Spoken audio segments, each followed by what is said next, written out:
Hello, friends, and welcome to Escaping the Mouse with your host, me, Breck Roll. All right, today is day 2 of job seminars. The seminar for today is called Highlighting Your Experience. It's basically a resume building seminar, and I'm really looking forward to this one because I really want to get someone who kind of knows what they're doing with resumes to really make sure that my resume is in tip-top shape so that when I apply for that job I really want, and there aren't any issues with that. So let's go get that taken care of, and then we'll come back and see what happened.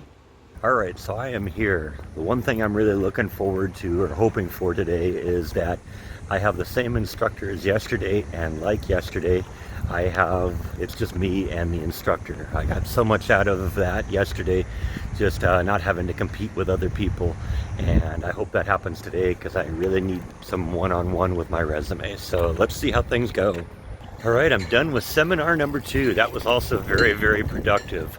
Took a little bit longer this time. I was in and out of there yesterday in about an hour, even though the seminar was scheduled to go for an hour and a half.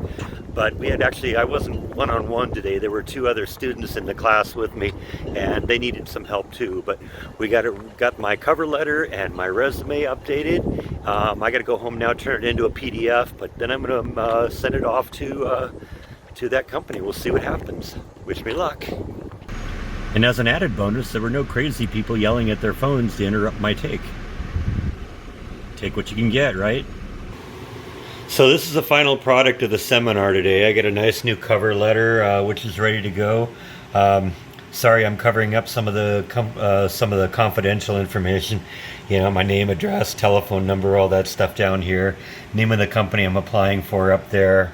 And of course, name and address and telephone number and email address and all that fun stuff on the actual resume. But this is what we came up with today. Now, I got home and I discovered a couple of wrapping errors. For instance, Microsoft Word and Microsoft Excel should have been on the same line.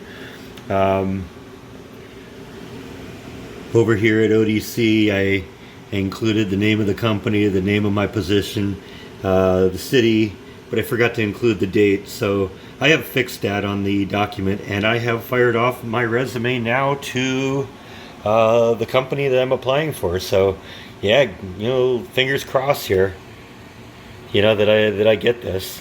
But I think I'm off to a good start. Resume looks pretty good. Cover letter looks good.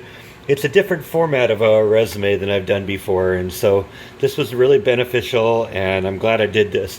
There's another seminar tomorrow on kind of dressing the part, and they go through some mock interviews to kind of give you an idea of what to expect from that. I'm definitely going to participate in that, especially considering it's going to be the same person who's been teaching the other 2 classes, and she has been enormously beneficial so far. So I think this is time well spent, and I'm glad I did this. Nice job, Melissa Sanders. One of the things they mentioned at the seminar today was the importance of having a references list for your potential employers. So that was something I had to go do a little digging for, because unfortunately for most of my job history, before Disney, every company I've worked at before that is no longer in business. And I've kind of lost track of all those people. And when I did finally escape the mouse, one of the first things I did was go into my Facebook friends list and purge basically everyone who was a colleague but not really necessarily a friend. Fortunately, I do have a significant number of friends that are still there, that are still on my Facebook list, and I sent out just a message to each of them requesting permission to use them as a reference. And I sent 9 requests out, and I've gotten 3 back already, including 2 of them that were from my leads and supervisors. So that is good. I think I'm well on my way to having references.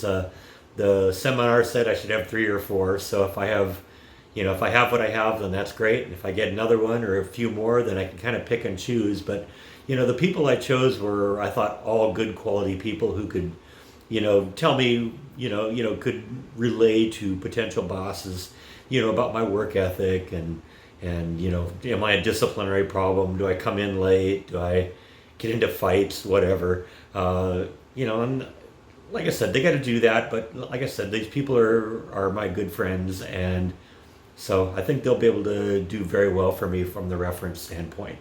That is, I think, all I have today for this episode. So I'm going to end as usual by saying thank you for watching, and I'll see you next time on Escaping the Mouse. Good night.